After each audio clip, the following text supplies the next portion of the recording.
Good morning, सुप्रभात सभी बच्चों को। आज एक बार फिर आप सबका स्वागत है हिंदी पाठशाला की इस कक्षा में। हिंदी पाठशाला की इस कक्षा में आज हम पढ़ने जा रहे हैं कक्षा 10वीं के पाठ 8। इस पाठ का शीर्षक है सुधा मूर्ति। सुधा मूर्ति महिलाओं के लिए प्रेरणा मूर्ति है। आज के ज़माने की बात करें तो आज के ज़माने में महिलाओं के लिए कोई भी कार्य असंभव नहीं रह गया है, कोई भी कार्य कठिन नहीं रह गया है। ये बात मैं और आप बखूबी जानते हैं। फिर चाहे वो बात आज़ादी की हो, भारत की आज़ादी की हो, भारतीय राजनीति की हो, स्वास्थ्य विभाग की हो, लेखन क्षेत्र की हो, समाज सुधार की हो, तकनीकी क्षेत्र की हो या फिर वैज्ञानिक की बात हो, इन सभी क्षेत्रों में महिलाओं ने अपना महत्वपूर्ण योगदान दिया है। आज के ज़माने में महिलाएं पुरुषों से कंधा मिलाकर चल रही हैं। इस बात में कोई दोहराए नहीं है कि महिलाओं के लिए कोई भी कार्य असंभव नहीं है। महिलाएं बड़ी तत्परता से, बहुत लगन से, निष्ठा से अपना कार्य करती हैं और समाज के कल्याण में महिलाओं का अभूतपूर्व योगदान भी रहा है। समाज सुधार की बात करें, लेखन की कार्य करें, लेखन की बात करें या फिर किसी तकनीकी क्षेत्र की बात करें, तो इन सभी क्षेत्रों में सुधा मूर्ति ने अपना अभूतपूर्व योगदान दिया है।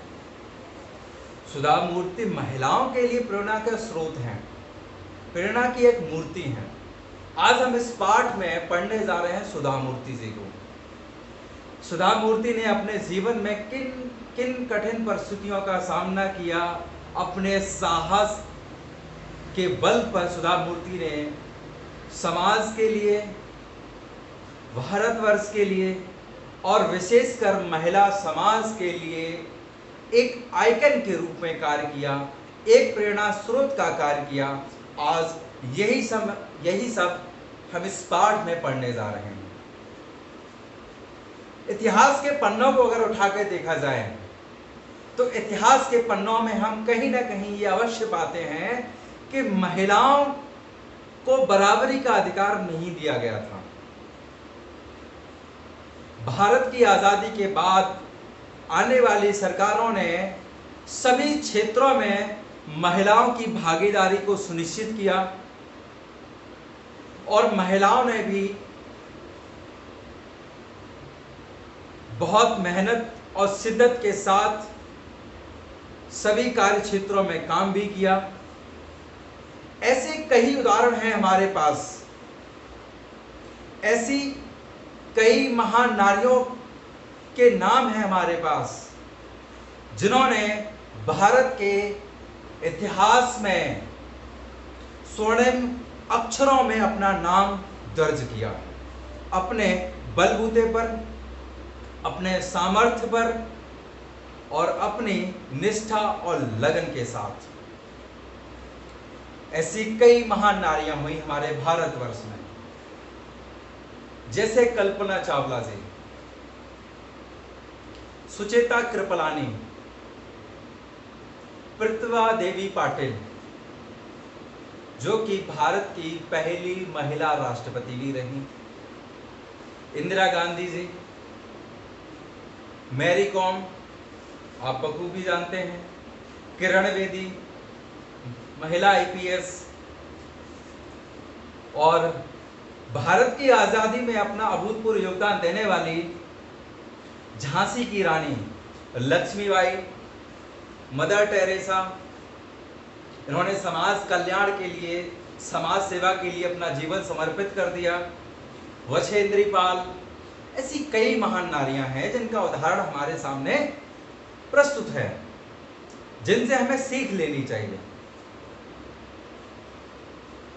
पुराने रीति रिवाजों के अनुसार रूढ़िवादी बातें आज भी समाज में प्रचलित हैं, पर उस रूढ़िवादिता को तोड़ने का कार्य महिलाओं ने किया है। महिलाओं के बारे में एक बात कही जाती थी। महिलाओं के बारे में कहा जाता था कि महिलाएं घर तक ही सीमित रहनी चाहिए। लेकिन जैसे जैसे समाज बदला, भारत की आज़ादी के बाद महिलाओं ने बढ़ चढ़कर समाज सुधार में और भारत की आज़ादी में और भारत के विभिन्न क्षेत्रों में अपना अभूतपूर्व योगदान दिया। सुधा मूर्ति की बात करें तो महिलाओं को बराबरी का, महिलाओं के लिए बराबरी का दर्जा देने का मुख्य कार्य किया है शिक्षा ने। ये आप भली बात इस बात से परिचित होंगे, एक समय ऐसा भी रहा है कि हमारे समाज में महिलाओं के लिए शिक्षा का अधिकार नहीं था,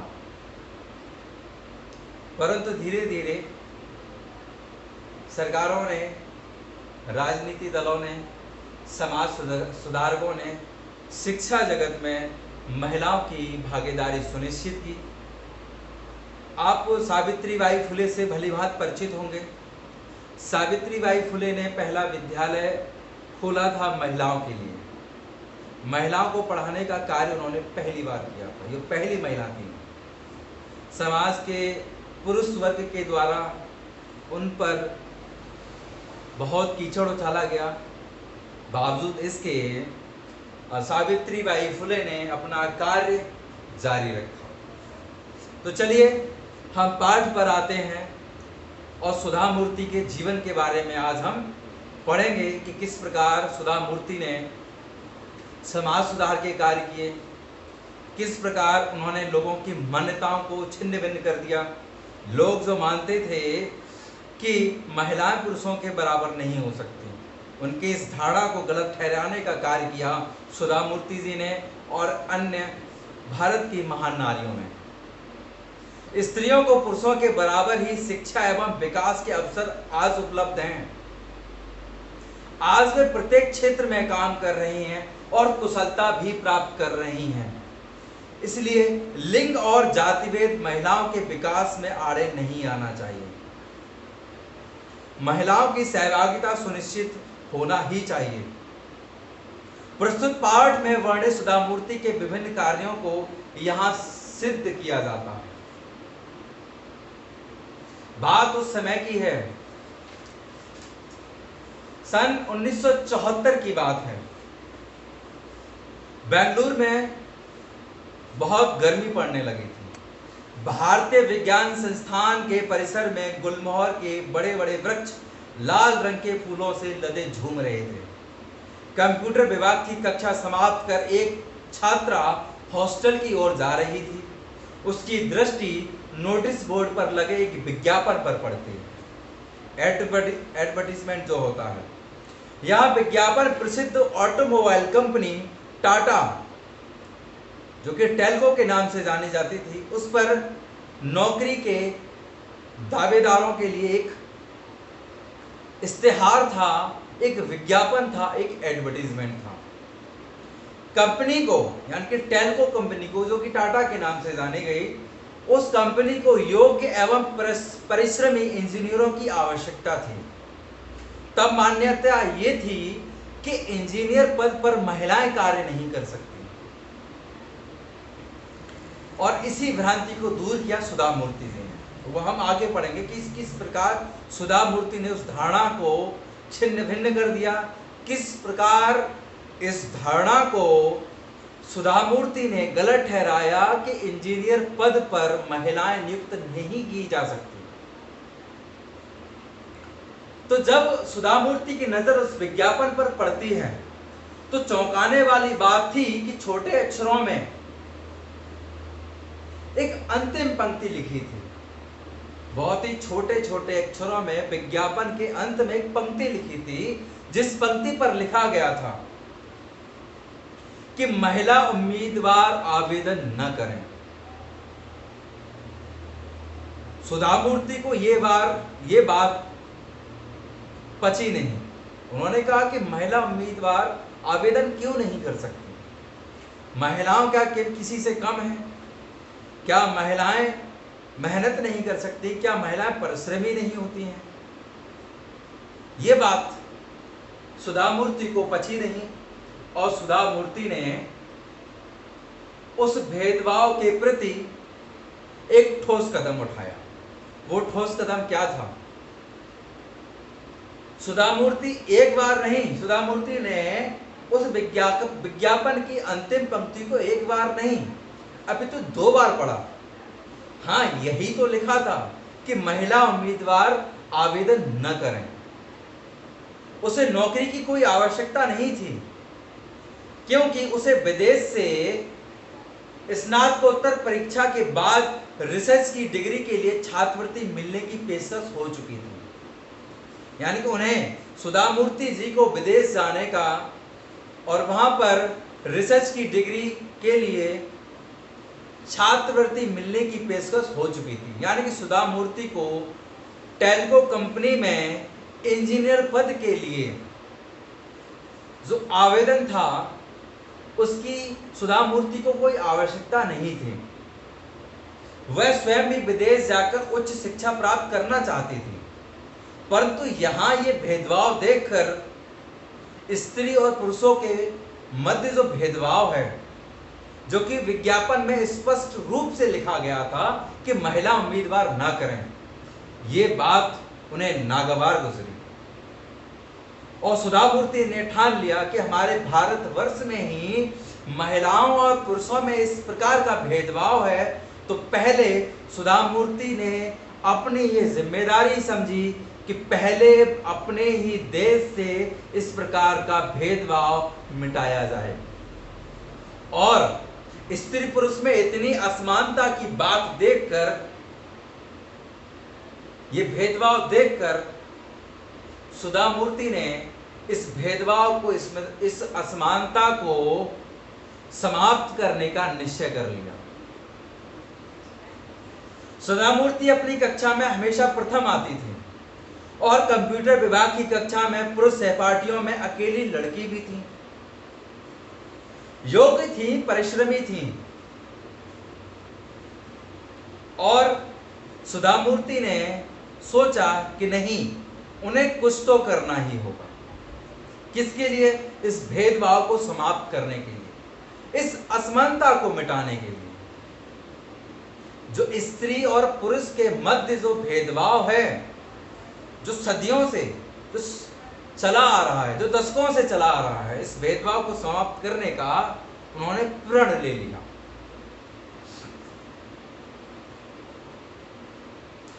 इस भेदभाव को सहना उनके बस की बात नहीं थी। वह इसका विरोध करेंगी और डटकर करेंगी।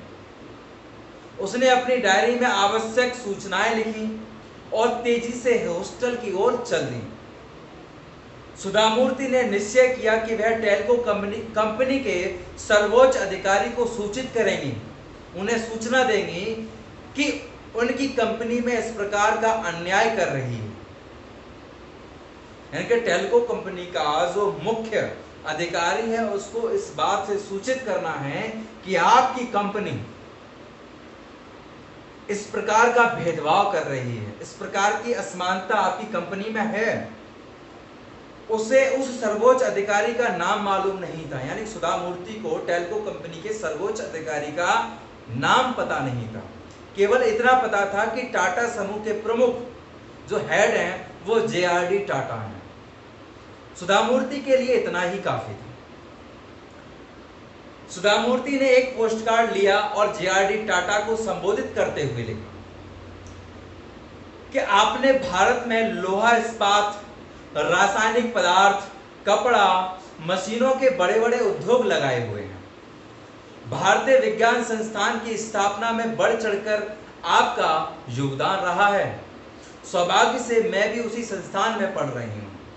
मैं हैरान हूं कि टेल्को जैसी एक बड़ी कंपनी, एक विख्यात कंपनी, स्त्री और पुरुष के बीच ऐसा भेदभाव कर सकती है। ये सब उन्होंने उस पोस्ट कार्ड पर लिखा। किसे संबोधित करते हुए?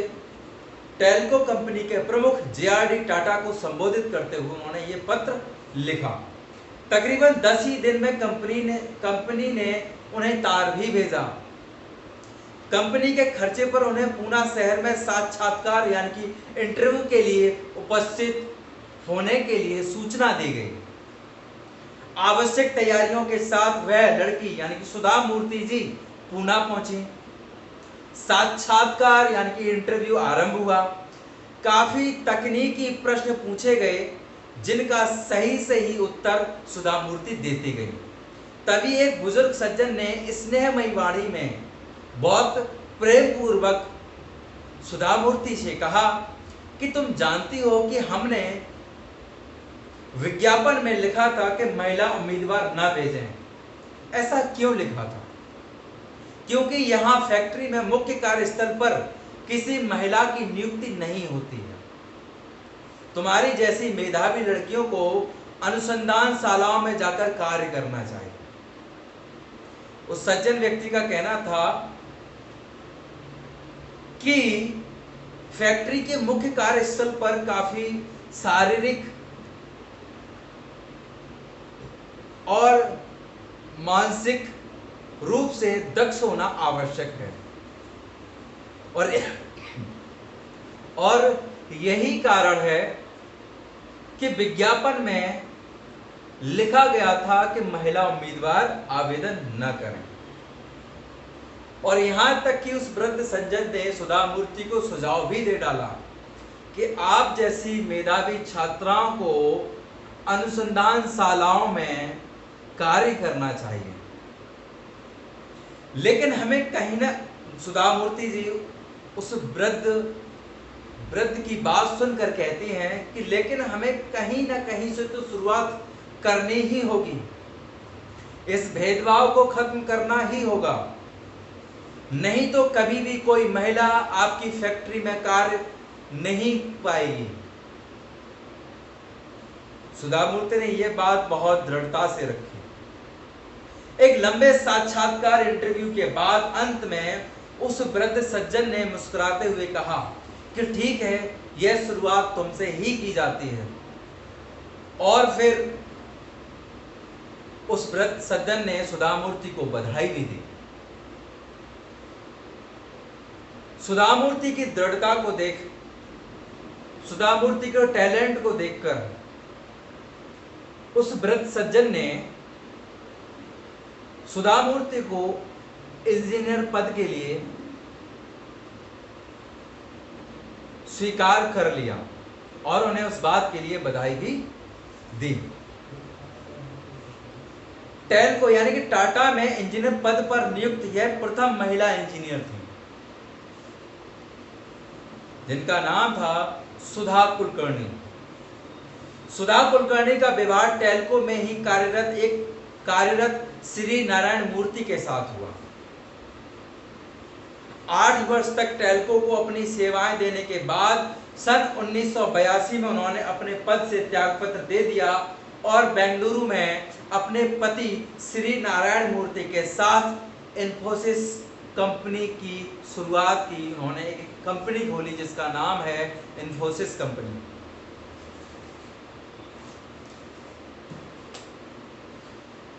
दोनों की मेहनत और लगन से इन्फोसिस कंपनी ने दिन दूनी रात चौगनी उन्नति भी की। सुधा मूर्ति सन 1996 में इन्फोसिस फाउंडेशन की चेयरपर्सन भी रही।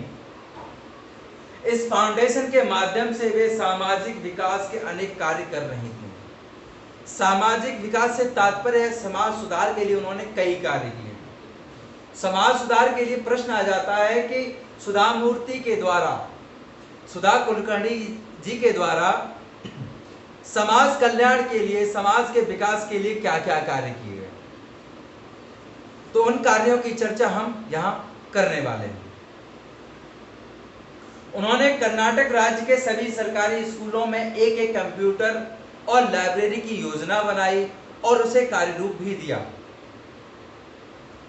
पहला कार्य सुधा मूर्ति के द्वारा समाज कल्याण का पहला कार्य कि कर्नाटक सरकार के सभी सरकारी स्कूलों में एक कंप्यूटर की व्यवस्था सुधा मूर्ति यानी कि सुधा कुलकर्णी जी के द्वारा की गई और एक एक लाइब्रेरी की योजना भी उनके द्वारा बनाई गई और इसको कार्य रूप भी दिया गया। सुधा मूर्ति ने स्वयं को अब पूर्ण रूप से समाज सुधार के लिए समर्पित कर दिया। अब सुधा मूर्ति ने समाज सुधार के लिए, समाज के विकास के लिए, समाज के कल्याण के लिए स्वयं को पूर्ण रूप से समर्पित कर दिया था। बेल्लारी, बीजापुर, हुबली आदि के अस्पतालों में उच्च तकनीकी चिकित्सा उपकरण भी उपलब्ध करवाए। यानी कि उस समय पे चिकित्सा क्षेत्र में आधुनिक उपकरणों की अल्पता थी, यानी कि आधुनिक उपकरणों की कमी थी। तो कुछ जगह हैं जिन जगहों का नाम है बेल्लारी, बीजापुर, हुबली। इन जगह के अस्पतालों में सुधा मूर्ति ने उच्च तकनीकी चिकित्सा उपकरण भी उपलब्ध करवाए। कांची में कैंसर अस्पताल, औरंगाबाद, बेल्लारी, गुलबर्ग, एक जगह और है जिसका नाम है पट्टुमड़ाई, बेंगलुरु आदि में चिकित्सा सहायता तथा उस्मानाबाद जिला, उड़ीसा के कालाहांडी और आंध्र प्रदेश के सूखा पीड़ित क्षेत्र में राहत कार्य भी किए। कहने का तात्पर्य है, ये कुछ उदाहरण आपके समक्ष प्रमुख रूप से दिए गए हैं। सुधा मूर्ति और उनके पति नारायण मूर्ति के द्वारा समाज कल्याण के लिए, समाज के सुधार के लिए कई कार्य किए गए। उन कई कार्यों में प्रमुख रूप से जो कार्य हैं वो आपकी पाठ्य पुस्तक में दिए गए हैं, वो मैंने आपको अभी अभी बताए हैं। फिर चाहे वो किसी भी क्षेत्र में समाज सुधार की बात हो, चिकित्सा के क्षेत्र में उन्होंने अपना योगदान दिया, शिक्षा क्षेत्र के लिए उन्होंने अपना योगदान दिया, और जो सूखा पीड़ित क्षेत्र होते हैं, सूखा यानी कि जिसे आई थिंक इंग्लिश में ड्रॉट कहा जाता है ना, पानी की बहुत कमी जिन क्षेत्रों में हो जाती है उन्हें सूखा पीड़ित क्षेत्र घोषित कर दिया जाता है। ऐसी स्थिति में लोगों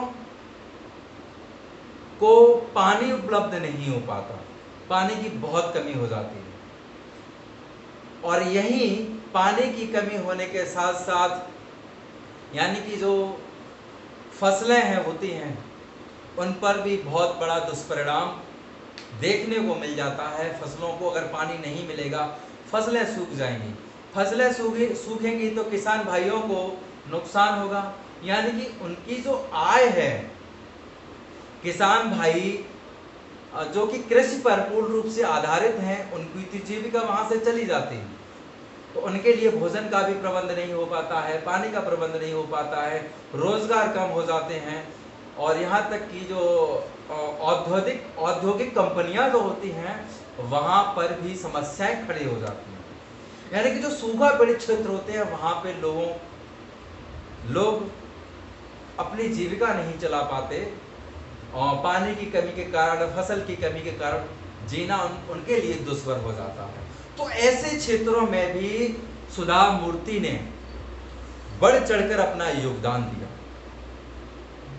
सुधा मूर्ति के इन योगदानों के लिए सुधा मूर्ति को आज भी हम नमन करते हैं, उनको याद करते हैं, और सुधा मूर्ति के अपने जीवन में जो परिस्थितियां आई, जिन परिस्थितियों से वो जूझी, उन परिस्थितियों का उन्होंने अपने पूरी दृढ़ता के साथ उनका मुकाबला किया।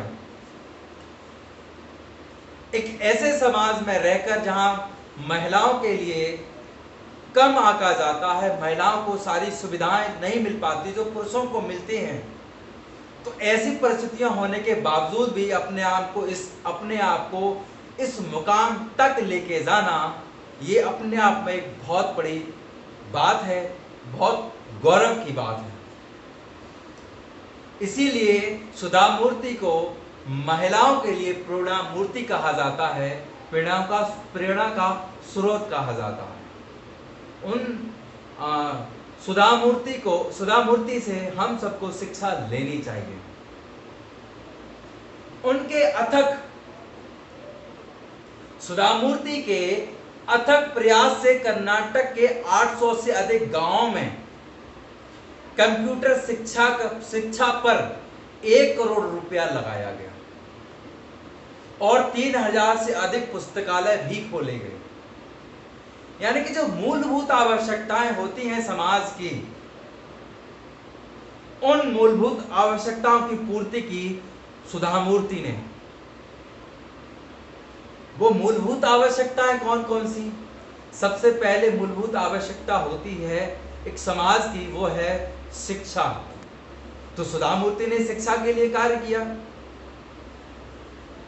कंप्यूटर शिक्षा भी दी। कर्नाटक राज्य के सभी सरकारी स्कूलों में एक एक कंप्यूटर का प्रावधान भी किया, लाइब्रेरी भी खोली और उन्होंने कंप्यूटर शिक्षा के लिए तकरीबन 1 करोड़ रुपए भी समाज को दिया और कई पुस्तकालय यानी कि लाइब्रेरियां भी उनके द्वारा खोली गई। सुधा मूर्ति ने गरीब बच्चों की सहायता दी, गरीब बच्चों को भी सहायता सुधा मूर्ति के द्वारा दी गई। स्कूलों की इमारतों का निर्माण भी सुधा मूर्ति के द्वारा करवाया गया। अधिकतम अंक लाने वाले जो छात्र छात्राएं हैं उनके लिए स्कॉलरशिप यानी कि छात्रवृत्ति का भी प्रावधान सुधा मूर्ति के द्वारा किया गया, ताकि जो मेधावी छात्र छात्राएं हैं वह अपने हायर एजुकेशन बिना किसी रोक टोक के प्राप्त कर सकें। और जब यह मेधावी छात्र अपने हायर एजुकेशन प्राप्त कर लेंगे तब समाज के कल्याण में अपना योगदान देंगे, समाज की अर्थव्यवस्था भी सुधरेगी और भारतवर्ष दिन प्रतिदिन यानी कि दिन दूनी रात चौगुनी तरक्की भी करेगा। सुधा मूर्ति जी को इस बात की प्रेरणा यानी कि समाज सुधार की प्रेरणा कहां से मिली? सुधा मूर्ति जी को इस बात की प्रेरणा उनके अंतर्मन ने दी। अंतर्मन ने कैसे दी? क्योंकि सुधा मूर्ति जी ने बचपन से लेकर अपनी हायर एजुकेशन तक जिन जिन परिस्थितियों का सामना किया, जिनसे सुधा मूर्ति को लगा कि ये परिस्थितियां ये विषम परिस्थितियां अगर खत्म हो जाती हैं, इन समस्याओं का अगर समाधान हो जाता है, तो हमारा समाज हमेशा आगे बढ़ता रहेगा। और उनके पास सुधा मूर्ति जी के पास एक कोमल हृदय भी था, जिसके चलते उन्होंने समाज कल्याण के अनेक कार्य किए। समाज कल्याण के लिए कौन कौन से कार्य किए वह मैंने आपको बता दिया है। और सुधा मूर्ति जी के बारे में बात कहें तो सुधा मूर्ति जी के बारे में बताया कि शिक्षा क्षेत्र के लिए उन्होंने कार्य किया, शिक्षा जगत के लिए उन्होंने कार्य किया, लेखन क्षेत्र में भी उन्होंने अपनी कलम आजमाई, समाज सुधार के विभिन्न कार्य किए और स्वयं इंजीनियरिंग क्षेत्र में भी उन्होंने कार्य किया था। तो लेखन कार्य में भी उन्होंने अपनी कलम आजमाई थी। तो उसी के बारे में बात कही गई है कि 13 पुस्तकों की लेखिका, 13 यानी कि 13 पुस्तकों की लेखिका सुधा मूर्ति को उनके कार्यों के लिए अनेक पुरस्कार भी दिए गए। परीक्षा में पूछ लिया जाता है कि सुधा मूर्ति को उनके उत्कृष्ट कार्यों के लिए सरकार के द्वारा कौन कौन से पुरस्कार दिए गए, कौन कौन से पुरस्कारों से सुधा मूर्ति जी को सम्मानित किया गया, वो देख लेते हैं। जिनमें से कुछ प्रमुख पुरस्कार जो हैं वो क्या क्या हैं। पहला पुरस्कार है कर्नाटक राज्योत्सव पुरस्कार। कौन सा है पहला? कर्नाटक राज्योत्सव पुरस्कार, जो कि उन्हें कर्नाटक राज्य के सरकारी स्कूलों में अपना योगदान के लिए उन्हें पुरस्कृत किया गया। दूसरा पुरस्कार है जो कि सुधा मूर्ति को दिया गया, वो पुरस्कार है ओजस्विनी पुरस्कार। कौन सा है? ओजस्विनी पुरस्कार। तीसरा मिलेनियम महिला शिरोमणि पुरस्कार, और चौथा है women of the year 2002, women of the year 2002। ये पुरस्कार उन्हें दिया गया था FM रेडियो के द्वारा। और एक पुरस्कार और है जिसका नाम है राजलक्ष्मी पुरस्कार। इन पुरस्कारों से सुधा मूर्ति जी को सम्मानित किया गया। ये सभी पुरस्कार आपको याद कर लेने हैं। समाज सुधार के लिए सुधा मूर्ति ने क्या क्या कार्य किए, ये आपको याद कर लेने हैं, जो कि मैं आपको बता चुका हूं। और सुधा मूर्ति ने किस कंपनी की स्थापना की? इन्फोसिस कंपनी की स्थापना की, वो आपको याद कर लेना है। यानी कि ये पाठ में जो महत्वपूर्ण चीजें हैं ये सभी बच्चे याद कर लेंगे। और इसमें तथ्य कुछ इस प्रकार के दिए गए हैं कि आपको याद हो ही जाएंगे। आपको सिर्फ इसको लेक्चर को सुनना है और फिर आपको पाठ पढ़ना है ना।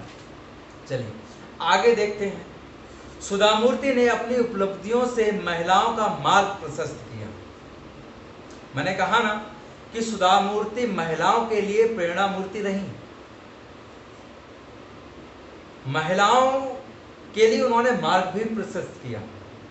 महिलाओं को मार्ग किस प्रकार से प्रशस्त किया? महिलाओं के लिए सुधा मूर्ति ने मार्ग प्रशस्त किया। सुधा मूर्ति ने अपने जीवन से, अपने जीवन में जो जो उपलब्धियां हासिल की, उन सब से महिलाओं के लिए एक मार्ग खुल गया था। आज इंजीनियरिंग महाविद्यालयों में पढ़ने वाले छात्रों में से 50% संख्या लड़कियों की है, जो कि एक बहुत अच्छी बात है। मेरा व्यक्तिगत तौर पर मानना यह है कि जब तक महिलाओं को स्वतंत्र रूप से, व्यक्तिगत रूप से अपना करियर, स्वतंत्र रूप से महिलाओं को अपना करियर चुनने की आजादी नहीं होगी, अपने भविष्य के संदर्भ में निर्णय लेने की आजादी नहीं होगी, तब तक समाज धीरे धीरे ही चलता रहेगा। जिस दिन से महिलाओं को स्वतंत्र रूप से निर्णय लेने की आजादी होगी, अपना भाग्य लिखने की आजादी होगी, अपने कार्य क्षेत्र चुनने की आजादी होगी,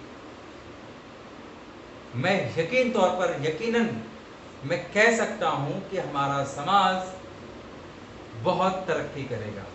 हालांकि इस बात में भी कोई दोहराए नहीं है कि आज के इस युग में महिलाओं ने विभिन्न क्षेत्रों में बढ़ चढ़कर भाग लिया है। फिर वह क्षेत्र चाहे शिक्षा का क्षेत्र हो, चिकित्सा का क्षेत्र हो, इंजीनियरिंग क्षेत्र हो, समाज सुधार का क्षेत्र हो, राजनीति का क्षेत्र हो, कोई भी क्षेत्र हो, आज महिलाओं की सहभागिता बढ़ी है और मैं आशा करता हूं कि यह सहभागिता हमेशा बढ़ती रहेगी। यहां तक कि सरकारों के द्वारा, भारत की सरकारों के द्वारा सुनिश्चित भी किया गया है कि राजनीति में महिलाओं की सहभागिता 33% होनी चाहिए। आज आप देख रहे हैं कि हमारे समाज में महिलाओं ने अपना नाम रोशन किया है। फिर वो चाहे नाम किरण बेदी का हो, कल्पना चावला का हो, सुचेता कृपलानी का हो, प्रतिभा देवी पाटिल का हो, सरोजनी नायडू का हो, है ना, वछेंद्री पाल का हो, फिर चाहे वो नाम अरुणिमा सिन्हा का क्यों ना हो। अरुणिमा सिन्हा को आप जानते हैं।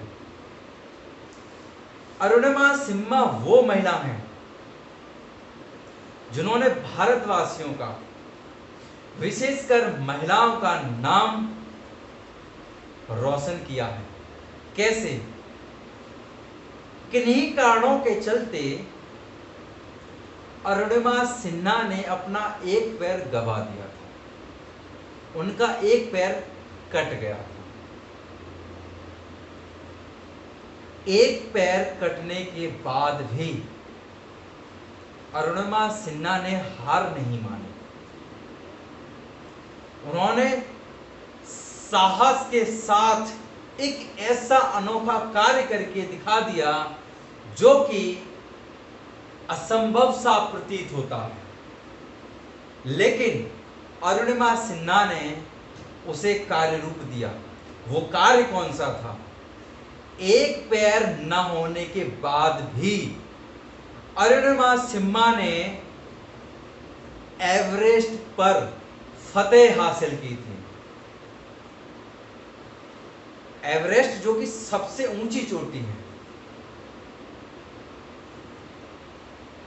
जो पूर्ण रूप से, शारीरिक रूप से जो परिपूर्ण हैं, उनके लिए भी एवरेस्ट फतेह करना एक चुनौतीपूर्ण तथ्य है। जो पूर्ण रूप से, शारीरिक रूप से स्वस्थ हैं। और अरुणिमा सिन्हा को देख लीजिए, जिनका एक पैर नहीं था, इसके बावजूद उन्होंने अपने साहस से, अपनी लगन से, मेहनत से उन्होंने एवरेस्ट फतेह किया था। तो ऐसी महान नारियों की बातें सुनकर, उन महान नारियों के कार्य को देखकर हमारा सिर गर्व से ऊंचा हो जाता है। सुधा मूर्ति जी को जीवन को देखा जाए तो हमें वहां से प्रेरणा मिलती है। तो मेरे सभी छात्राओं से इस बात का निवेदन है, और मुझे इस बात पर पूरा भरोसा है कि मेरे छात्र छात्राएं अपने जीवन में साहस के साथ, लगन और पूरी निष्ठा के साथ अपने पढ़ाई को पूरा करेंगे और अपने लिए, समाज के लिए, भारतवर्ष के लिए उन्नति का मार्ग भी प्रशस्त करेंगे। ऐसे में अपने सभी छात्रों से, इस भारतवर्ष की सभी महिलाओं से, महिला छात्रों से ऐसी मेरी कामना है। सुधा मूर्ति की बात हमने बहुत की, सुधा मूर्ति के बारे में जाना, उनकी उपलब्धियों के बारे में हमने पढ़ा। सुधा मूर्ति जी अनेक उद्योगों में मशीनों के बीच लड़कियां कुशलता से कार्य कर रही हैं। इसका मुख्य कारण है सुधा मूर्ति जी। जिस मार्ग पर चलकर सुधा मूर्ति ने अपनी प्रतिभा, लगन और परिश्रम से सफलता की ऊंचाइयों को छुआ, उस मार्ग पर नई पीढ़ी को आगे बढ़ता देखकर वे खुशी से फूले नहीं समाती। उन्हें बहुत प्रसन्नता होती है, वो हर्षित हो जाती हैं जब वो देखती हैं कि उनके मार्ग पर और भी महिलाएं और भी लड़कियां चल रही हैं। ये बहुत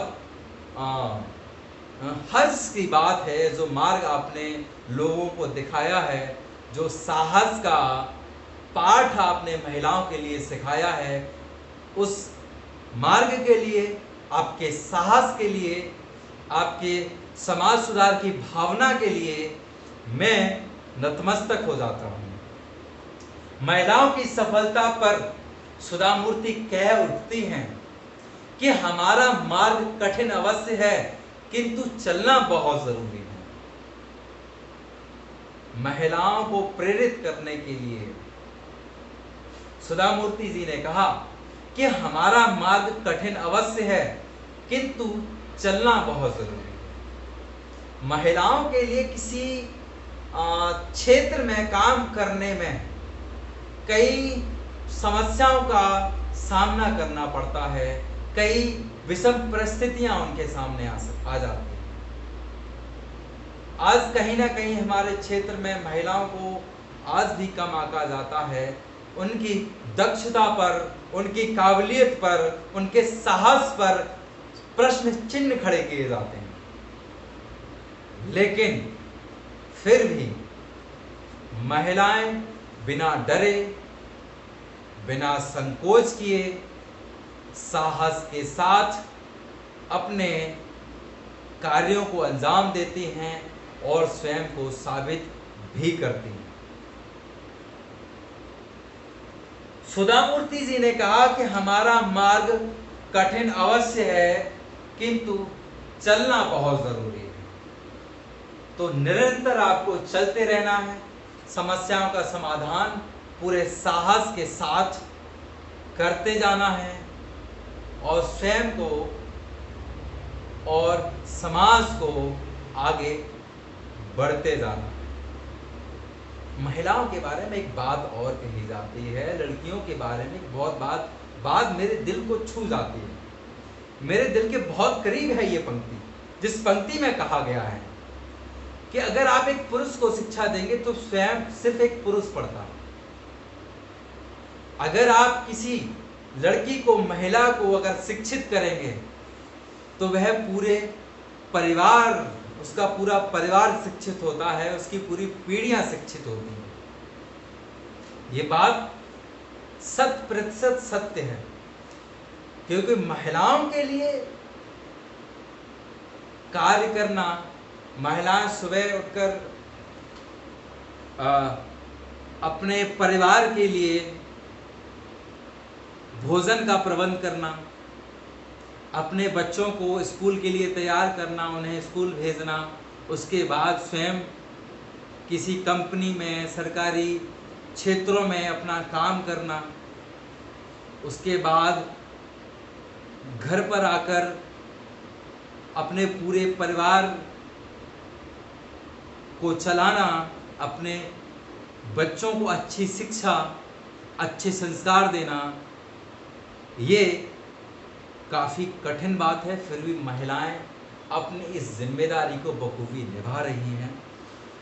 तो हमने यहाँ सुधामूर्ति जी के बारे में पढ़ा, बहुत ही प्रेरणादायक ये पाठ है। इस पाठ को हमने पढ़ा और सुधामूर्ति के जीवन के बारे में भी जाना। सुधामूर्ति से हमें प्रेरणा मिलती है और हमें उनके द्वारा दिखाए गए मार्ग, उनके द्वारा समाज के लिए किए गए कार्य, इन सब से हमें सीख लेनी चाहिए। इस पाठ को रखने का एक मात्र उद्देश्य यह भी है कि महिलाओं के लिए जो बातें समाज में कही जाती हैं, जो समझते हैं कि महिलाएं पुरुषों के बराबर कार्य नहीं कर सकती, इस धारणा को गलत साबित करने के लिए महिलाओं को हमेशा, छात्राओं को हमेशा तत्पर रहना चाहिए। आपकी तरक्की में भी, आपके विकास में ही देश का विकास निहित है। तो सुधामूर्ति जी के इस पाठ को और सुधामूर्ति के व्यक्तित्व को, सुधामूर्ति के जीवन को और सुधामूर्ति ने के साहस को मैं एक बार फिर नमन करते हुए यह पाठ को समाप्त करता हूँ। जय हिंद, जय भारत। सभी बच्चे इस पाठ को एक बार पुनः पढ़ लेंगे। ऑब्जेक्टिव टाइप के जो प्रश्न हैं उन सबको कर लेंगे और जो लॉन्ग क्वेश्चन आंसर है उनको कर लेंगे। व्याकरण विभाग भी आपको कर लेना है। अगर व्याकरण विभाग में किसी प्रकार की आपको कोई समस्या है तो मेरा टेलीग्राम चैनल आप ज्वाइन कर सकते हैं। वहाँ व्याकरण से संबंधित आपको जानकारी मिल जाएगी। वहाँ व्याकरण से संबंधित टॉपिक दिए गए हैं और जो हमारा YouTube चैनल है, उस YouTube चैनल की प्लेलिस्ट में जाकर व्याकरण से संबंधित आप टॉपिक वहाँ पढ़ सकते हैं। सभी बच्चे पर्यायवाची विलोम शब्द याद कर लेंगे। भाववाचक संज्ञाएं बनाने के लिए इस स्वाध्याय में दिया गया है, इस पाठ में दी गई है। तो वीडियो के प्लेलिस्ट में जाइए, वहाँ आपको भाववाचक संज्ञा बनाना सिखाया गया है। मुहावरे भी मैंने आपको पढ़ाए हैं, वहाँ पर मुहावरे कहावतें भी आपको प्लेलिस्ट में मिल जाएंगी, वहाँ जाके आप पढ़ लेना है। और मैं एक बात अभी सभी छात्रों से कहना चाहूँगा, मैं यहाँ से एक बात घोषित करना चाहूँगा कि आप पाठ को अच्छे से पढ़ते रहिए, व्याकरण भी आप देखते रहिए। कोई अगर आपको समस्या आती है तो उसके लिए आपकी समस्या के समाधान के लिए मैं हमेशा तत्पर हूँ।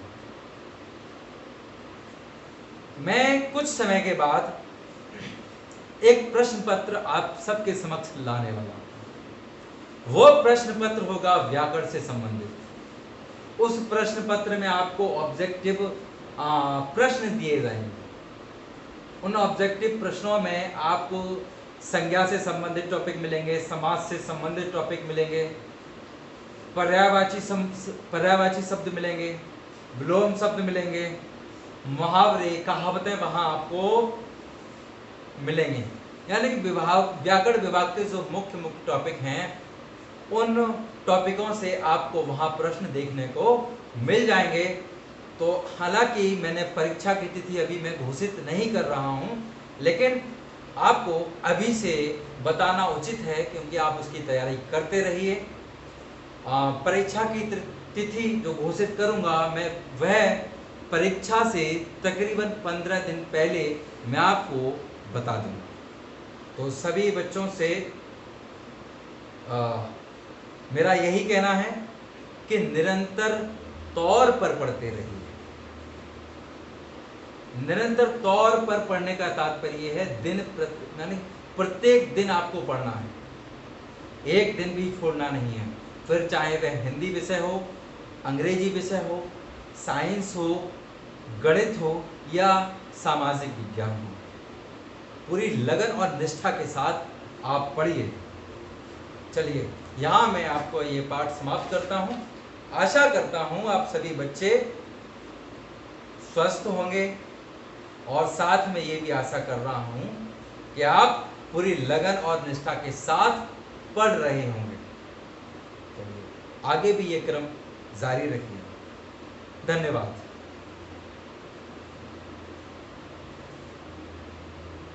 दीदा।